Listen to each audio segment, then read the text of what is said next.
আমি এই মুহূর্তে এবার কেয়ার হসপিটালের সামনে। তো হাজার হাজার মানুষ ভিড় করছে এবার কেয়ার সামনে।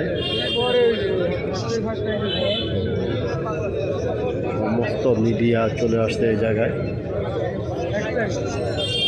একবার নৃত্যকে দেখার জন্য। হাজার হাজার মানুষ ভিড় শেষ দেখার জন্য।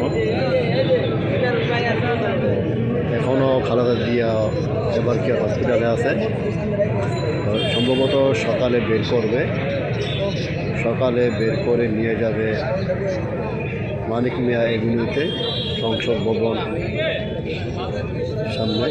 ওই জায়গায় তার জানাজা হবে এবং দাফন হবে জিয়াউর রহমানের পাশে, জিয়াউর রহমান কবরস্থানের পাশে জিয়া উদ্যানে। হাজার হাজার মানুষ ভিড় করছে তাকে শেষবার দেখার জন্য। উনি একটা আপসী নেত্রী ছিল, কারো বিরুদ্ধে কখনো বদনাম করতো না, কখনো করতে দেখিও নাই। একটা দেশপ্রেমিক ছিল, সে দেশ ছেড়ে কখনো কোথাও যায়নি। বাংলাদেশে ট্রিটমেন্ট নিয়েছে, বাংলাদেশের তার জন্ম, বাংলাদেশে তার মৃত্যু।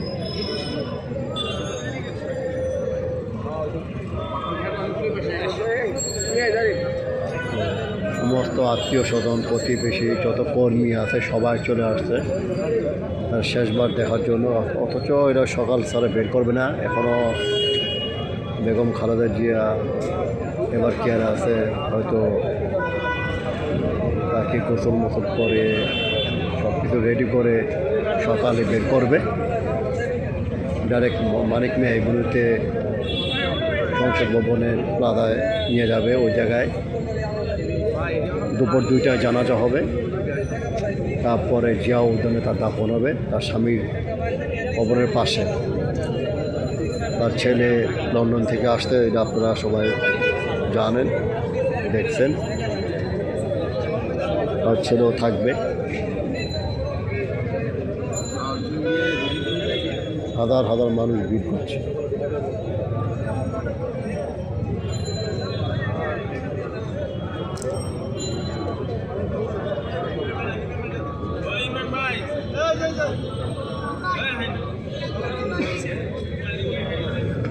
সবাই সবার জন্য দোয়া করবেন, দেশটা যেন শান্তি মতন চলতে পারে।